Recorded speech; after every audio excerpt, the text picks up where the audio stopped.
Friends, welcome back. तो friends, अभी की लेटेस्ट न्यूज है। भारत के अधिकारियों ने दिल जीत लिया। दोस्ती ऐसे निभाई जाती है, ये कोई भारत से सीखे। रूस चिंता ना करे। मुझे लग रहा है कुछ रशिया के साथ कुछ अच्छा किया है और कुछ हेल्प की होगी, ऐसे मुझे यही लग रहा है। तो पहले देखते हैं कि न्यूज क्या है। तो वीडियो शुरू करते हैं। वीडियो शुरू करने से पहले अगर आप चैनल पर नए हो और आपने अभी तक सब्सक्राइब नहीं किया है तो जल्दी से पहले सब्सक्राइब के बटन और बेल आइकन को क्लिक कर लो ताकि आपको हमारे सारे न्यू वीडियोस के नोटिफिकेशन मिल जाए जैसे हम अपलोड करें। अगर आपको वीडियो पसंद आता है प्लीज लाइक एंड शेयर। चलिए शुरू करते हैं। कई सारी वेस्टर्न और यूरोपियन कंपनीज जिन्होंने रशियन ऑयल कंपनीज में निवेश किया था, उनके शेयर्स परचेज करके रखे थे, यानी उनमें हिस्सेदारी खरीदी थी। ये सभी कंपनीज अब रशिया द्वारा यूक्रेन के ऊपर हमला करने के बाद अपनी हिस्सेदारी आज की डेट में बेच रही हैं, यानी रशियन ऑयल मार्केट से निकल रही हैं।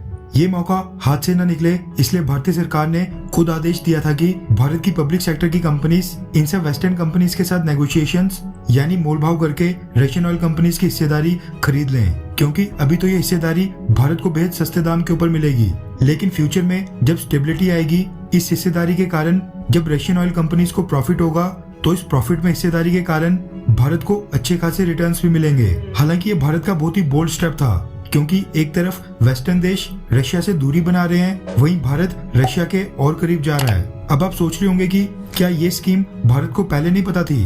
तो ऐसा बिल्कुल नहीं है। भारत की कंपनीज ने कई सालों पहले ही रशिया के एनर्जी एसेट्स में निवेश करना शुरू कर दिया था। रशिया की ऑयल जायंट कंपनीज में हिस्सेदारी खरीदना आज से तकरीबन 7-8 साल पहले शुरू कर दिया गया था। भारत पेट्रो रिसोर्सेज ने साल 2016 में रशिया के वैंकोर नेफ्ट क्लस्टर में 23% और तास यूरियाक में 29% हिस्सेदारी परचेज की थी, जबकि ओएनजीसी विदेश लिमिटेड ने रशिया के वेस्टर्न साइबेरिया में स्थित वैंकोर नेफ्ट क्लस्टर में 26% हिस्सेदारी परचेज की थी।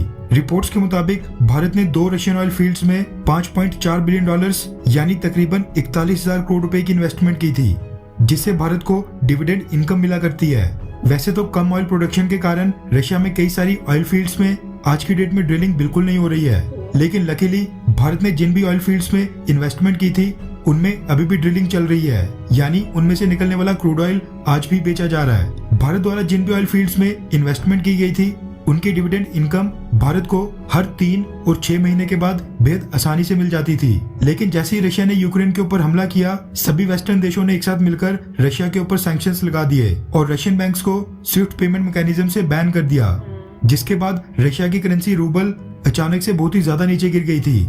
रूबल में स्टेबिलिटी बिल्कुल नहीं थी और शुरुआत के हफ्तों में लगातार उतार चढ़ाव देखने को मिल रहा था। उस समय रशिया के सेंट्रल बैंक द्वारा कई सारे मेजर्स लिए गए और रशियन सरकार ने हड़बड़ी में एक ये भी फैसला किया कि रशियन गवर्नमेंट को जिसको भी पेमेंट करनी होगी वो फिलहाल के लिए डॉलर्स में पेमेंट नहीं करेगी। इसकी वजह से भारतीय कंपनीज जिनको डॉलर में डिविडेंड इनकम मिलनी थी वो रशिया में ही फंस गई थी।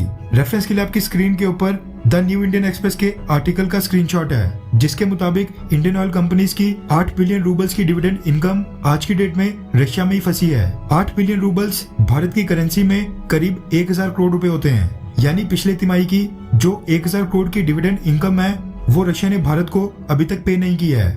जैसे ये खबर इंडियन मीडिया में आई, इस बात का बतंगड़ बनाया जाने लगा कि रशिया पेमेंट नहीं कर रहा है, जिसके बाद अब भारत पेट्रोलियम, इंडियन ऑयल और ओएनजीसी विदेश लिमिटेड के अधिकारियों का कहना है कि 1000 करोड़ रुपए उनके लिए ये कोई बड़ा अमाउंट नहीं है और वो इसको कुछ समय बाद भी रशिया से रिकवर कर सकते हैं। अधिकारियों का कहना है कि भारत अगली तिमाही यानी अगले क्वार्टर में एक साथ पेमेंट ले सकता है। इसके अलावा एक्सपर्ट्स का कहना है कि अब तो हमने रशिया से क्रूड ऑयल, नेचुरल गैस, कोल और फर्टिलाइजर्स भी बहुत ही भारी मात्रा में परचेज करना शुरू कर दिया है। ऐसे में अगर रशिया के ऊपर प्रतिबंध ज्यादा समय तक चले तो भारत अपनी डिविडेंड इनकम का रशिया से क्रूड ऑयल, कोल, नेचुरल गैस और फर्टिलाइजर्स भी परचेज कर सकता है। कुल मिलाकर कहा जाए तो रशिया के पास जो हमारे 1000 करोड़ रुपीज हैं उसको लेकर भारतीय ऑयल कंपनीज बिल्कुल बेफिक्र हैं और जो पैनिक क्रिएट कर रहे हैं उनको भी बेफिक्र होना चाहिए। खैर, आपको क्या लगता है कि वेस्टर्न कंपनीज जो रशिया की ऑयल कंपनीज की हिस्सेदारी बेच रही हैं, क्या भारत को वो हिस्सेदारी खरीद लेनी चाहिए? हाँ या फिर ना? नीचे कमेंट करके अपनी राय जरूर बताएं। तो फ्रेंड्स, मेरे ख्याल से तो खरीद लेनी चाहिए, क्योंकि अभी फायदा होगा, कम दाम पे आपको मिल रहा है और इवेंचुअली कभी ना कभी तो स्टेबिलिटी आएगी। जो अभी चल रही है लड़ाई, उसके बाद कुछ तो शांति आनी चाहिए। मैं तो यही होप कर रही हूँ। ये तो नहीं होगा कि पूरा टाइम वॉर ही चलती रहेगी या रशिया के साथ रिलेशनशिप फिर थोड़े बेटर नहीं होंगे। मुझे तो ऐसा लगता नहीं। इवेंचुअली जैसे जैसे टाइम गुजरता है थिंग्स गेट बेटर। मैं तो यही होप कर रही हूँ। तो अगर ठीक होएगा तो फिर ऑब्वियसली ये जो हमारे पास आएंगे उसका फायदा तो हमें आएगा, अभी नहीं तो कुछ टाइम के लिए। पर क्वेश्चन ये है कि कहीं वो टाइम बहुत ज्यादा ना लग जाए और इंडिया को नुकसान हो। पर वो सब देखा होगा, प्रोज एंड कॉन्स स्टडी करके यही तभी तो डिसीजन लिया है और दिख रहा होगा कि इससे फायदा होगा। और मुझे ये भी लगता है कि कोई बड़ी बात नहीं है कि इंडिया जो है वो, अगर इंडिया नहीं लेगा तो चाइना ले लेगा, और अगर चाइना ले लेगा तो रशिया और चाइना और क्लोज हो जाएंगे।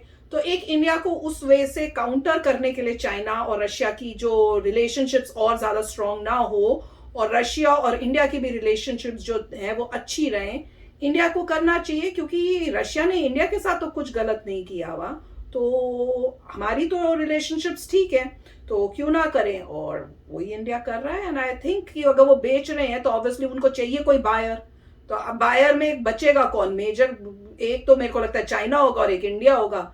तो जो भी यूरोपियन कंपनीज या जो भी हैं जो बेचना चाह रही हैं वो प्रेफर करेंगी कि हम इंडिया को बेचें रादर देन हम चाइना को बेचें। मैं तो यही सोच रही हूँ। राइट, तो काफी रिस्क वाला लग रहा है पूरा प्रोपोजिशन की, जैसे देख रहे हैं कि चाइना और रशिया एक तरफ हो रहे हैं और क्योंकि वो जॉइंट एक्सरसाइजेस कर रहे हैं, और जैसे से रशिया देखेगा कि इंडिया जो है वेस्ट की तरफ हो रहा है तो वो और चाइना की तरफ जाएगा। क्योंकि end of the day quad तो है, ऐसा तो नहीं है कि इंडिया क्वाड से बाहर निकलने वाला है। अगर इंडिया क्वाड में रहेगा तो चाइना को तकलीफ रहेगी, चाइना को तकलीफ रहेगी तो चाइना कोशिश करेगा कि रशिया इंडिया के साथ ना जाए। तो अल्टीमेटली जो है फ्यूचर पता नहीं, मगर ऐसा लग रहा है चाइना तो आगे बढ़ने वाला है, और क्योंकि चाइना आगे बढ़ेगा वो पूरी कोशिश करेगा कि रशिया उसके साथ हो, और जब रशिया उसके साथ होने की कोशिश करेगा तो फिर ये होगा कि आपकी इन्वेस्टमेंट जो है रशिया में उसका क्या होगा।